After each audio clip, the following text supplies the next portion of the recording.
Good afternoon, everyone, and welcome to today's webinar, the National Census of Victim Service Providers, Data, Resources, and Implications for Practitioners, hosted by the Office for Victims of Crime and the Bureau of Justice Statistics. At this time, it's my pleasure to introduce Dr. Ashley Russell, Performance Management Coordinator with the Office for Victims of Crime, for some welcoming remarks and to begin the presentation. Dr. Russell? Thank you so much, and thank you everyone for joining us today. We are so excited to talk about the National Census of Victim Service Providers. As mentioned, I'm Ashley Russell, and I'm the Performance Management Coordinator at OVC, and I'm accompanied by my colleague, Rachel. Thanks, Ashley. Thanks, Daryl. I'm Rachel Morgan, and I am a statistician in the Victimization Statistics Unit at BJS, and also the BJS Project Manager for the National Census of Victim Service Providers. So we are going to go ahead and jump into the webinar agenda. So we are going to give a presentation. It starts with the BJS and OVC partnership.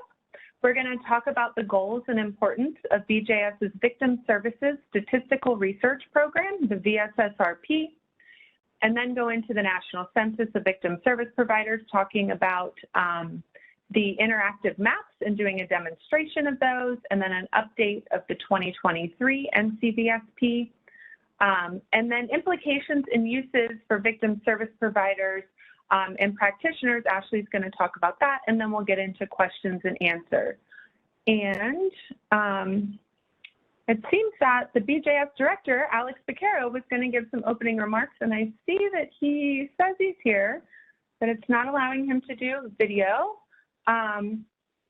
So we'll see if we can get that solved real quick, and then we'll transition back into the presentation. There he is. Here I am. Yay, so, you made it. Good afternoon. Thank you very much, Rachel, and thanks very much for giving me a few minutes here. Both Director Rose and I were at one meeting, and I couldn't start my video, but now I'm alive. You don't want to hear about my drama. So I want to thank you all for spending some time with everybody here today. This is really an incredible piece of work that the two organizations linked together. When I started back last August, several weeks after that, Chris came up to me and had this idea about how do we partner together. And at the same time, Rachel and one of our digital fellows last summer put together a really fascinating report on victim service providers. And then one thing led to another.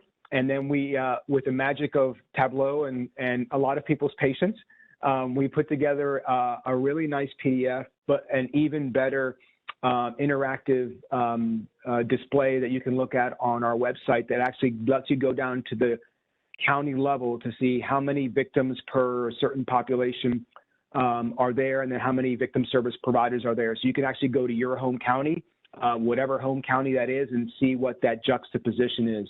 And so for lots of different stakeholders and constituents, that kind of information is extremely important. And I'm so proud of this work. And even better, I'm so happy that Chris brought the idea to us. So BJS director, the best part of my job is touting the work of the statisticians at BJS. So this is going to be great. I'm glad that y'all are here. Thank you, Alex. All right, so we are going to move forward. If we see Chris join, we can turn it over to her for a few minutes, but we'll go ahead and get started. And we're going to start with the BJS and OVC partnership. So first, a little bit about BJS and OVC. The Bureau of Justice Statistics is one of 13 principal statistical agencies housed in the U.S. government. Each of these 13 agencies has statistical activities as their core mission. And BJS's mission is to collect, analyze, publish, and disseminate information on crime, criminal offenders, victims of crime, and the operation of the justice system at all levels of the government.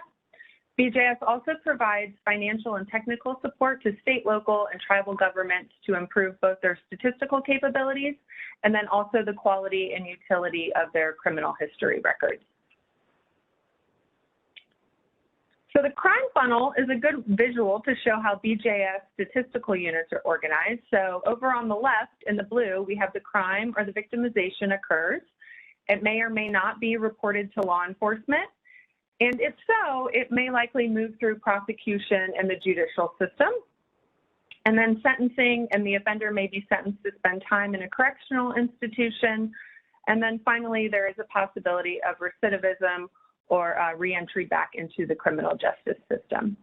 So victimization, law enforcement, judicial, and corrections are some of the primary statistical units at BJS.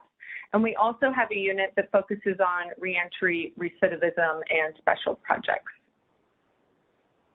And then I'm going to turn it over to Ashley to talk about OVC. Great, thank you. So we have the Victims of Crime Act, also known as VOCA, and that was created by Congress in 1984 to provide federal support to state and local programs that assist victims of crime. Now, the VOCA Act has established two very important things. First was creating the Crime Victims Fund, and this is a special fund within the Treasury consisting of non-tax revenue. So this comes from fines, penalties, bond forfeitures from convicted federal criminals. And if you'd like more information on how that money is capped, obligated, and then allocated throughout, you can check out our website to learn more information on the Crime Victims Fund. The second most important thing is stemming from the VOCA Act was the creation of the Office for Victims of Crime. And so we are charged with administering the Crime Victims Fund. Rachel, next slide.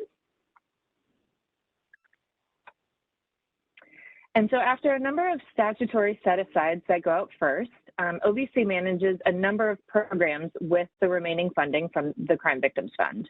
So some of our largest programs are the state formula grants to victim assistance and compensation programs, as well as our competitive discretionary grant programs that provide direct services, training and technical assistance, as well as implementing national scope demonstration projects. OVC also manages the largest anti-trafficking portfolio across the federal government, and we have a dedicated tribal set-aside funding stream to enhance victim services for American Indian and Alaskan Native communities. In addition to those grant programs, we also have a number of interagency agreements and partnerships with federal agencies to support their crime victim service efforts, as well as training and technical assistance to build the capacity of the victim service provider field. And with all these different programs, OVC also collects quarterly performance measures to identify and understand better all the activities that are going on with this grant funding. Right, and back over to BJS and OVC partnership goals. The first goal is to establish and strengthen data collections on victim service providers. So this would include conducting the National Census of Victim Service Providers and its follow-up national survey of victim service providers on a more routine basis. And I'm going to talk about these data collections in more detail. Second, BJS added victim service provider questions to other BJS data collections, including the Census of Medical Examiners and Coroners Offices and the Census of state and local law enforcement agencies, which helps to expand knowledge of victim service providers across the criminal justice field. And then third, to collect data on victimization and the use of victim service providers through the National Crime Victimization Survey. So the National Crime Victimization Survey is an annual household survey that collects data on non-fatal violent and property crimes experienced by persons ages 12 or older in the United States from a nationally representative sample of households in the country. So BJS continues to collect information on victimization and the use of VSPs by crime victims through the NCVS. So the NCVS is currently undergoing a redesign in which we're going to review, or we have reviewed, and revised questions on the survey, and we've tested and new and improved questions on victim service providers that we're going to include in this redesigned survey. Right, turn it over. All right, and then moving on to the overarching goals and importance of BJS's Victim Services Statistical Research Program, VSSRP. There are a lot of acronyms in this presentation. So the VSSRP was initiated to build knowledge about victim service provisions across the criminal justice system. And it's an effort to better understand help seeking and access to services among victims of crime and abuse. And to date, the VSSRP includes 2 data collections specifically focused on gathering information directly from victim service providers. So the 2017 National Census of Victim Service Providers, and then the 2019 National Survey of Victim Service Providers. And as I previously mentioned, the VSSRP also works to enhance other BJS data collections and relevant areas of importance to the victim service field. So before the 2017 census and 2019 survey, most of the research on victim services has been conducted from the perspectives of victims.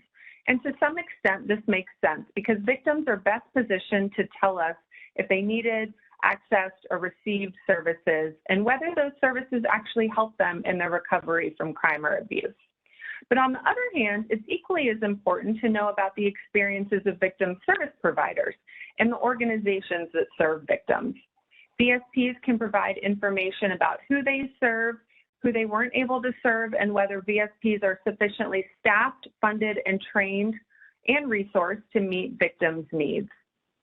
The census and survey of VSPs provide the first ever national data on the victim service provider field.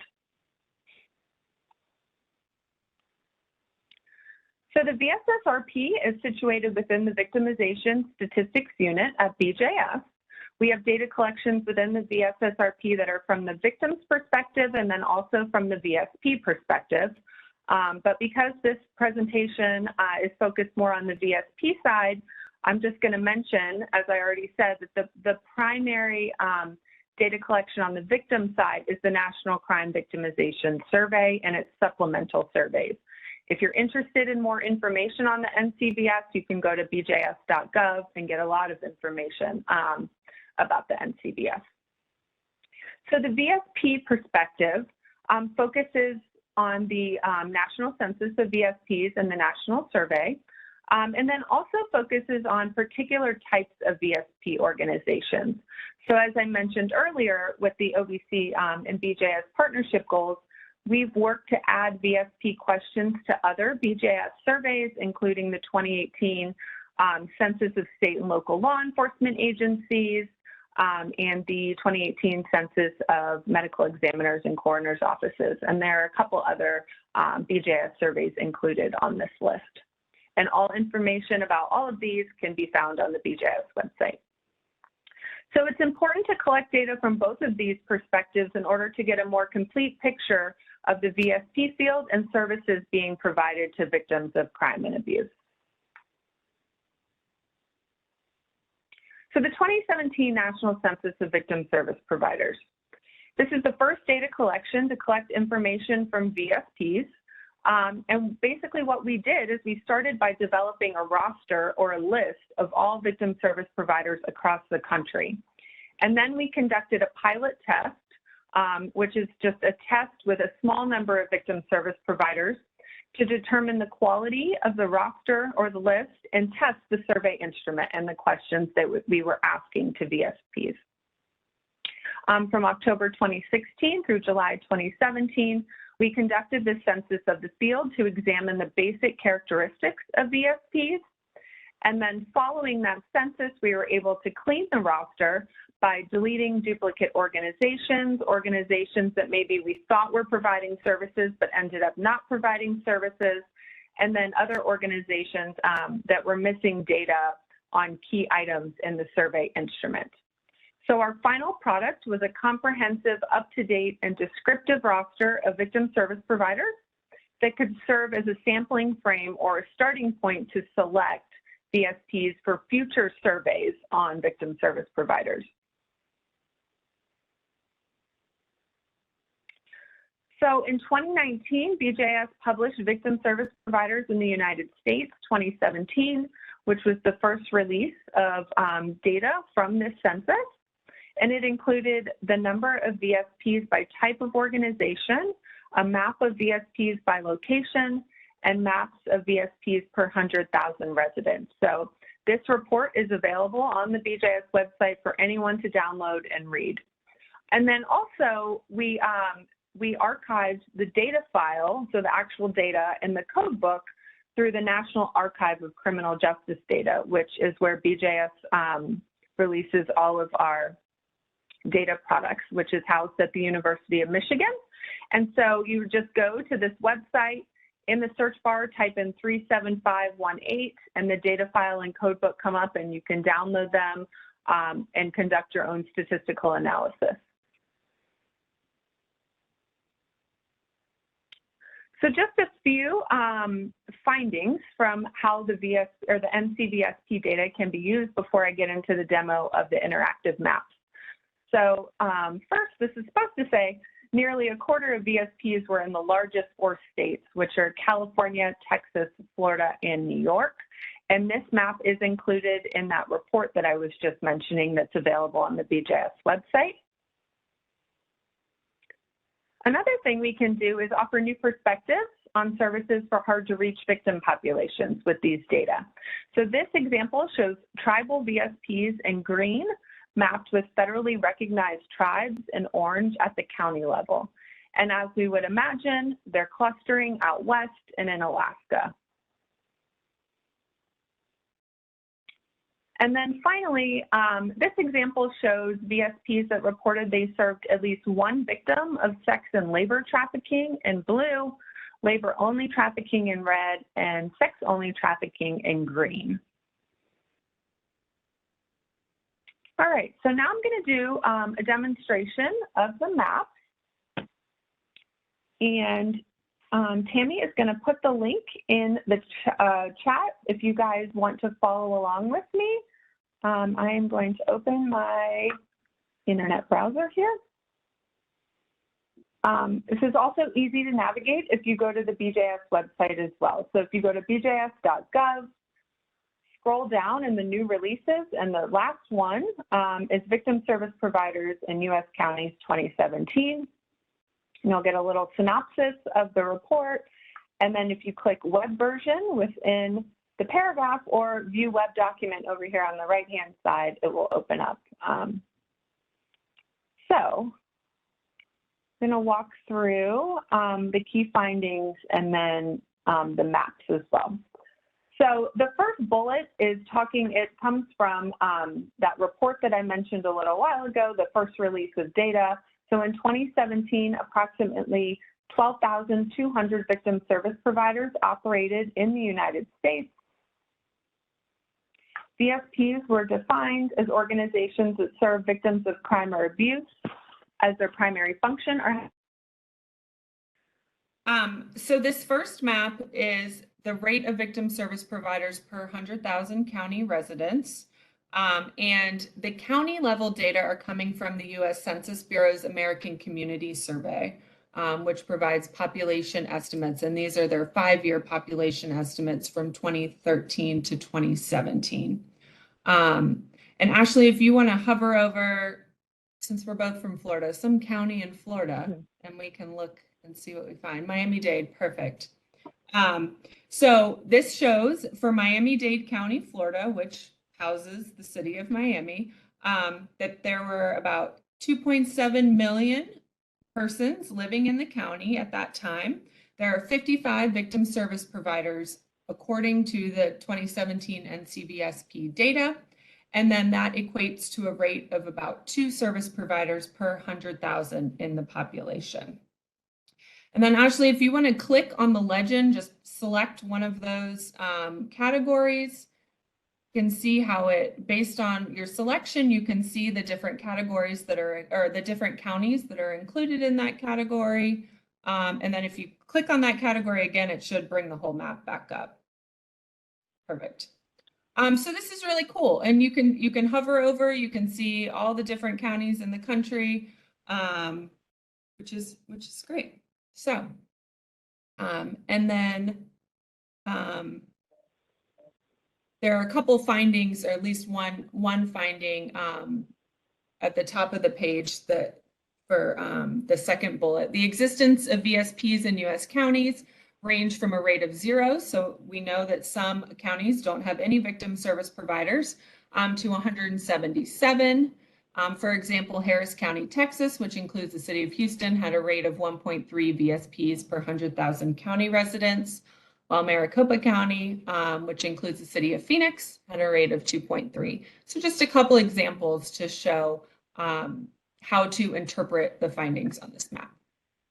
All right, if you want to scroll down, we can look at number 2. All right, so this is the rate of victims served by victim service providers per 1,000 county residents.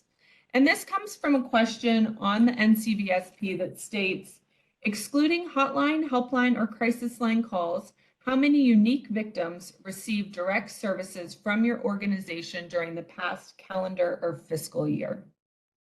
So this rate is generated by, where is it? It is explained below the map. So the rate per 1,000 residents is calculated as the number of victims served divided by the county population again, and then multiplied by 1,000. You will see here that there are 6 rates that are higher than 1,000. And this is because these VSPs are located in a state capital or provided services statewide. So that means that there were victims coming from other counties that were not included in that total population to receive services from these VSPs. So it is not an error, it is correct, and it's explained below the map. So let's hover over Miami-Dade again. We can look at the details there. So again, that 2.7 million population, the map's a little finicky sometimes. It is funny. Okay, so 2.7 million total population of persons. Again, we have 55 victim service providers, and then that would be a rate of about 704 victims served per 1,000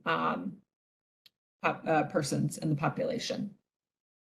So you can zoom in up at the top left of the map. You can zoom into certain areas.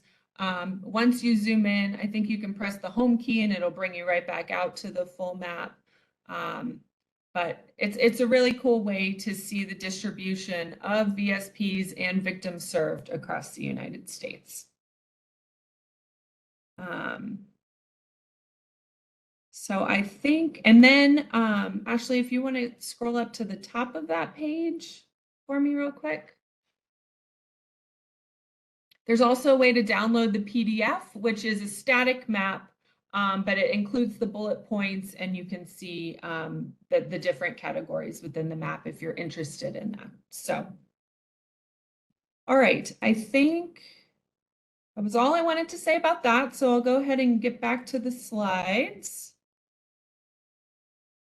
And again, all of this is available on the BJS website for anyone to play around with and utilize. Okay. Back to the slides. All right, so we're going to talk for a few minutes about the 2023 NCVSP. So in February of 2022, BJS kicked off a new project, an update of the NCVSP, with a project team consisting of the Justice Research and Statistics Association, WestStat, and then the National Association for Victim Assistance, or NOVA, which many of you may be familiar with. And the goals for this project are first to refresh and build upon the 2017 NCVSP frame. So we know that there have been significant changes in VSP operations between 2017 and 2023. Many VSPs have closed, a lot have opened. And so we want to account for those changes and understanding what's going on in the victim service field right now. We're going to build upon the strong foundation that we created with the first administration in 2017. Second, we're going to improve what did not work as intended while maintaining comparability between the 2017 to 2023 census. So we can say, you know, were there more providers in 2023 compared to 2017? Did it decrease, et cetera? So we're going to focus on revising survey items with low quality data and poor item performance. So this means survey items that maybe had a lot of missing responses, folks weren't quite sure how to answer the questions, or the questions needed revised to be clear. So we're working on that right now. But we know that many questions did work well, and so we don't want to revise those questions. And then finally, produce a high quality and accurate frame that can be used to sample VSPs in the next national survey of victim service providers, which I didn't talk a lot about, But basically what we did with the 2017 NCVSP is we were able to select a number of victim service organizations that were nationally representative of the country and survey them with more detailed questions about the types of services they were providing, about the types of victims they were served, and really get some more detailed information from them than we got on the census. So in order to do that, we have to make sure that the census is up to date and representative of all of the VSPs in the country. So the project timeline, in September of 2022, we were reviewing the 2017 instrument and determining which questions weren't working and where there were potential recommendations and revisions were needed. And in January and February of this year, we worked on cognitive testing with our project team. So basically they talked to a select group of VSPs across the country and asked them the revised questions, asked them what they thought, if the questions were easy to understand, if we were getting the information that we were trying to get from these folks. And then we're going to finalize the list of victim service organizations in March, with the hopes of going into the field with data collection this summer or fall of 2023. And then later next year, 2024, BJS will release a statistical report with the first findings from the 2023 NCVSP and other supplemental materials at that time. So for more information, there's plenty of information on the BJS website. The first is the BSSRP program page. You can also subscribe to Just Stats, which is BJS listserv to get information on when publications and products were released. And then, as I mentioned earlier, the 2017 data are available for anyone in the public to download. You do have to sign up for an account through NACJD, but it's free and available for anyone to download. And my final plug would say, I've shown you that so much can be done with these data. Ashley is going to talk about it even more, but we really encourage your organization to complete the 2023 NCVSP when you're contacted by our project team later this year. So the only way that we can have a strong, up-to-date, and representative list of what's going on in the country is if we get a high response rate and we get as many VSPs as possible to complete the survey later this summer. So I will turn it back over to Ashley to talk about implications and uses for data. Thank you, Rachel. Okay, so there are kind of three big points I want to make in terms of implications for the field and what this means for you and your organization. First, we think the census is so cool. I mean, the interactive maps, like what a cool way to be able to visualize what's going on in your local area or your state as a whole or across the country. So we really see this as a fantastic tool for you as an organization to use. So there's a couple things you can do with this data. And as Rachel mentioned, this data is publicly available. And so you're able to download that and kind of crawl through it yourself. And if you have questions on how to do that or just follow-up questions on the census in general, there's, again, a lot of information on the website, but you can also contact us with some follow-up questions. So, you know, how do we use this as a tool? What are some examples? So first, you can look at where service providers are located and the gaps in service providers within the state by type of service provider. So are there areas in the state that lack victim service providers in general, or are they lacking certain specific types of providers? It's a great way to kind of take an assessment, especially for our state administering agencies for our VOCA Victim Assistance Program, kind of looking at your state as a whole and what does that look like in terms of where providers are located and who is being funded under VOCA. And I did see a question earlier, and I'll get to this a little bit on my third point, but the maps and the census that Rachel was showcasing is all the victim service providers that are responding to the census. So it is not just VOCA specific funded victim service providers, it's all victim service providers that are responding. But I'll get to that point in a minute. So some other things we can do with this data is look at the distribution of victims seeking services and general information on the types of victims being served. So you can use this information and kind of ask, how does this align with other crime statistics in your area, victimization rates in your area, and kind of what does that mean going forward for future programming, whether that be like with your program or other providers in the area. And then another thing you can look at is the distribution of services in your local area, because I think this is a great opportunity to identify new partnerships, especially if you provide particular services and you're serving victims and identifying other services that they might need.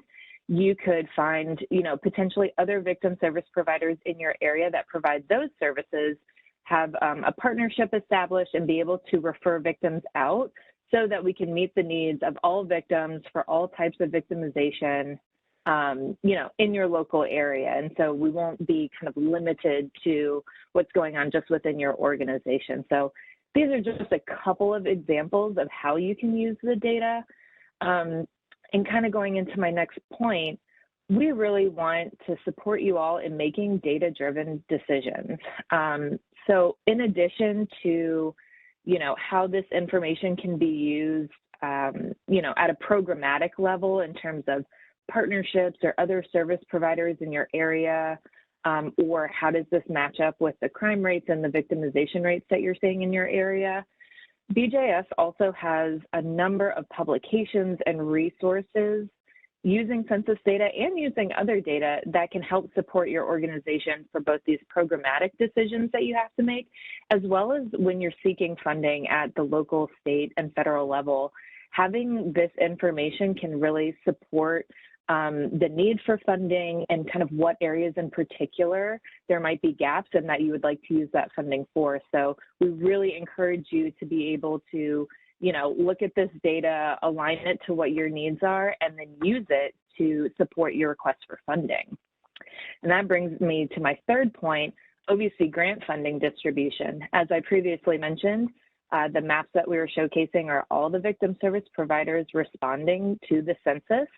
And so for us at OVC, it's great to be able to understand and overlay our sub-grantee data and our grantee data with the census data to get a really good understanding of who is accessing funding out in the field and where gaps might be. So there could be areas where there are a number of victim service providers, but they're not VOCA funded. So we can, work with the state, provide that information, and just, we would like to get more funding out there, whether that be identifying those who are in need of funding, or just getting outreach so that people are aware that funding is available at the federal level. So these are just a couple of examples of ways to use this tool, both at your organizational level and at the OVC level to, just be more informed when we're making both programmatic and funding decisions. And so next slide, please, Rachel. So another big plug, as Rachel said, please participate in the 2023 census. The census is only as good as the information we're able to collect from the field. So, the last census was done in 2017, and a lot has changed since then. And so we want to make sure that we have the most up-to-date information, most up-to-date locations, the number of victims being served, and the types of services being provided, because you can overlay that information with your own organizational data and be able to do so much with that information going forward.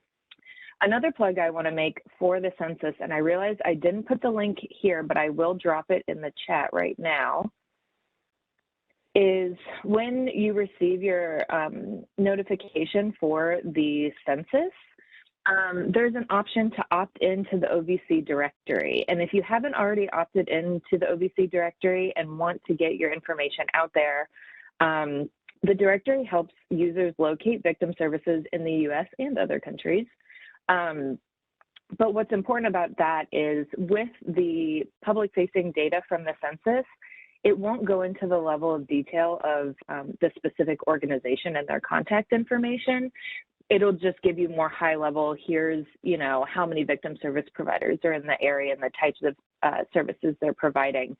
So the cool thing about the directory is that does provide all of that additional information. And so if you want your organization to be a part of that, or if you want to be able to reach out to other organizations in your local area or across your state, this is a great resource to be able to connect with other organizations. And again, kind of going back to what I was saying with partnerships or referrals or understanding how victims are being served in your area or the types of victimizations they're experiencing, being able to connect through the information on the OVC directory is really useful as well. So we are so excited about the upcoming 2023 census, and we hope that when you receive your notifications that you fill it out to the best of your knowledge so that we can get the most accurate information and be able to use this data to support you all out in the field even more. So I think that wraps up our presentation for this portion. We are so thankful for you all joining us today. Here is our contact information if you would like to reach out to us with further questions. And I think we'll move on to a question and answer session since we have a few moments. And like it says on the screen, if you could drop them into the specific Q&A section, we'll be able to kind of read through what's going on and navigate that. So Sandy, I think I spoke a little bit to your question. Again, our number of VSPs, how many actually exist or how many are funded by VOCA? There are more than 50 in Miami. Victim numbers are all who are counted through OVC VOCA funded agencies. Again, so the map that we were showcasing in the census is across all victim service providers. And again, that census was done in 2017. So some things might be outdated compared to what's going on in 2023, all things considered over the last couple of years. So that's another great, reason that we would want to update all of our census data and get a better understanding of what's more current out in the field. All right, I'm seeing this first question, Carolyn. Data source to identify victims. I believe you're talking about the National Crime Victimization Survey that I briefly discussed. Environmental crime victims are not currently in the NCVS. No, the NCVS collects data on non-fatal property crimes. So we are surveying victims. So rape or sexual assault, robbery, aggravated assault, and simple assault, and then personal larceny, which is pocket picking and purse snatching, and then household property crimes, which includes burglary, trespassing, motor vehicle theft, and then other types of household theft.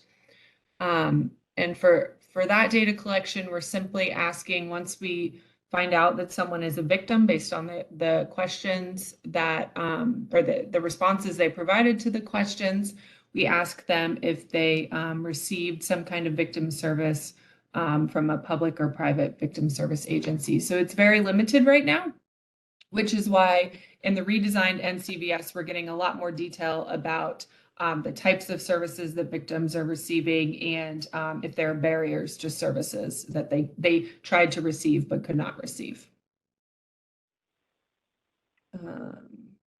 On the maps, is there a better way to make the state lines more prominent? I will tell you, building these maps was a labor of love in Tableau, and I think that's something we can take for the future. We learned a lot working with our IT folks on this, and this was the best we could come up with at the time, but we will take that as we think about maps for the future. We would definitely want to do these maps again for the 2023 census once we have those data.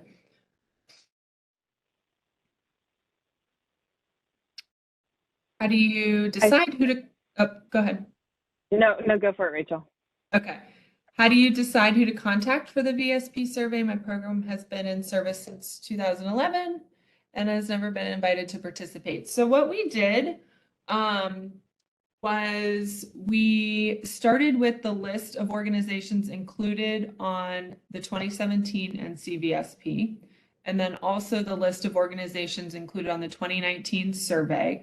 And because we have the actual organization names within BJS and can figure out, those are not, the organization names are not provided on the public files, but we have them. So that's our first starting point. And then Ashley gave us the list of all the subgrantees that OVC is funding. So we have those organizations included. And then we have some other federal grantee lists from Health and Human Services, so the trafficking subgrantees, and a bunch of other various types of federal grantee lists. We have state lists that NOVA has pulled together, and a lot of other different types of lists. So I would say, I think we're going to have about 30,000 organizations that we're going to have to determine by administering the survey who actually is a victim service provider. So our reach was bigger this time around. So I would expect your agency to be on that list. If you want to reach out to me, send me an email. I can, and we can get your information and then make sure you are on that list. That might be the best way to do it, just to confirm. So Camden, if you want to send me an email, I can put up the emails again, and we can make sure you're included on the list. All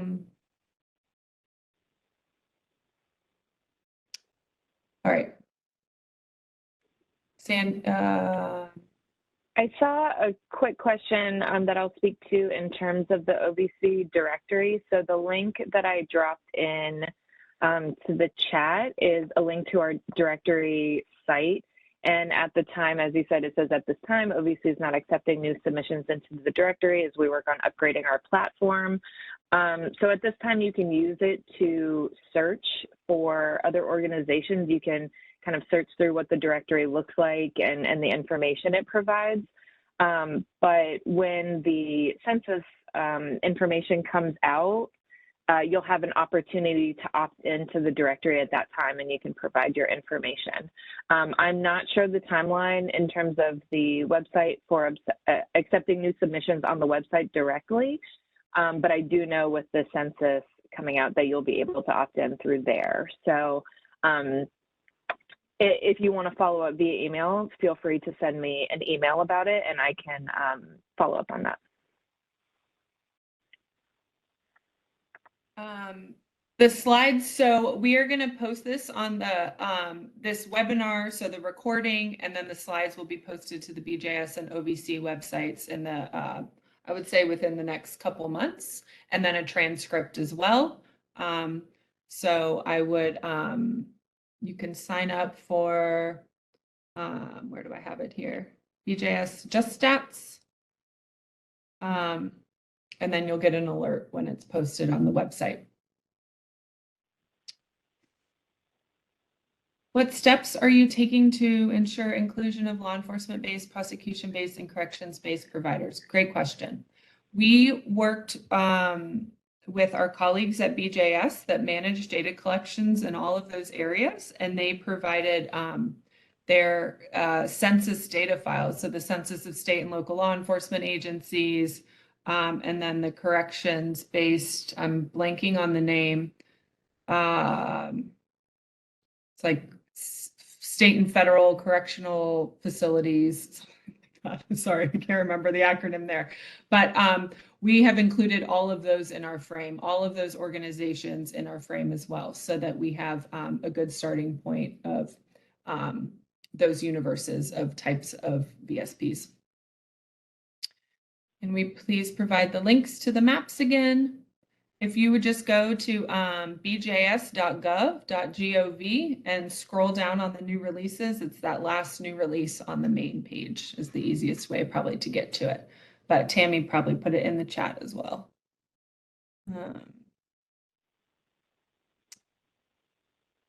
If a VSP got an OVC grant in 2019, but the award ended in 2022, would they still be on the map funded? Ashley, what was the reference period of the last PMT list you pulled? I was just thinking that. That's a great question. We'll look back into it, and maybe we can go back even a little further and add, if we haven't already gone back that far, because I believe we did who was active in 21 and 22 for our VOCA funded grants, but we can definitely look back for 20. Well, you would have been counted in that because if it ended in 2022, you would have been counted as an active award during that time period that we looked at. So you will be on the list that is being used for the 2023 census. So anyone who had an award, even if your award started in 2018 and you received an extension and you were active between fiscal year 2021 or 2022, then you'll be on the list. If your award ended before 21, fiscal year 21, that is, we might have had a cutoff at that point, but we can always go back and see if there's any other organizations that we might want to cross-reference with that list. Question about partnerships and grants offered as incentives for VSPs to complete the survey. One thing we think is an incentive is opting into the OVC directory, I would say, and then being able to have access to all the VSPs included there. So I would say that's a great incentive as a starting point. And I think that kind of goes along with one of the questions that I saw pop up in the chat. What would be the best way to compare this data with our PMT data? And that's a great question because I love hearing when people are using their PMT data for programmatic decisions or funding decisions. For your specific question, or maybe for your specific organization or state, I would highly encourage you to reach out via email to me and I can follow up and we can chat about that further with our team. But I think there is a number of things that you could look at. So for those who aren't VOCA funded at this moment and don't know the particular performance measures we're talking about, oftentimes we collect information on the number of victims being served, the types of victimizations they're experiencing, and the types of services that are being provided by each funded program. So some of that information kind of overlays with the information that is collected in the census. And so when you're looking at one quick example would say, that I gave earlier, if you have a particular set of services that you provide and you're recognizing that the victims that you're serving need additional services that just aren't in your wheelhouse, you could look, to the census and say, are there other victim service providers in my area that might be providing particular services that we're seeing a need for, but we don't use or we don't supply? And so then it could be a question of, well, let's go to the directory. And so you see how it's all connected. You go to the OVC directory, see who is in your area. If you do see that there is someone on the census map in your area that provides that service, and then you could reach out and say, hey, here's what's going on. We'd love to partner with you, provide referrals, and set up that kind of opportunity. So that's just one very high-level example of how you can kind of overlay what you're saying with the PMT data with the census information. You could also look to see the types of victimizations that are going on in your area and compare it with the types of victimizations that are being reported in the census. Again, some of this is very tailored to the type of program you have. If you have a more general program, you might be offering a lot of different services and see a lot of different victimization types compared to a program that is more specific to a particular type of victimization. So those are just some examples, but if you'd like to chat about it more, feel free to send me an email and I'd love to talk about it. One more question I think we can get to about what do we have? How granular will the 2023 survey get into VSPs that serve trafficking survivors? So We have a couple questions about crime types for which your organization provided services. So trafficking, human trafficking, labor, and human trafficking sex would both be included. And then also if your organization provides services to just those kinds of victims.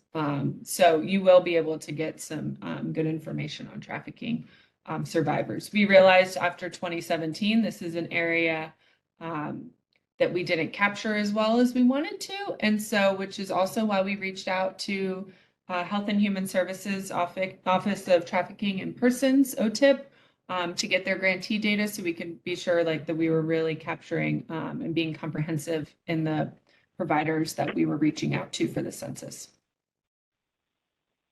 If a program is available in a county on the map, but it shows there are no victims served in the population, what does that indicate?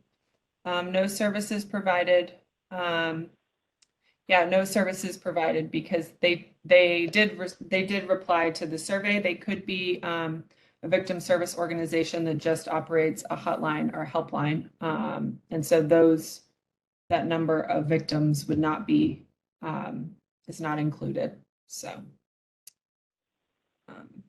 yeah, okay, we have 1 minute left. Thank you all so much for joining today. Sorry for the technical difficulties. Again, this information, the PowerPoint, the transcript, the slides will be posted on the BJS and OVC websites in the next couple of months, I would say, hopefully in the next month. Feel free to reach out to Ashley and I if you have any questions. Ashley, any final thoughts? No, just thank you all so much for joining us, and we look forward to receiving your responses to the 2023 census. I'm going to plug it until you end this webinar. Thank you all. Have a great day. Wonderful. So on behalf of the Office of Victims of Crime and the Bureau of Justice Statistics, thank you for joining today's webinar. This will end today's presentation.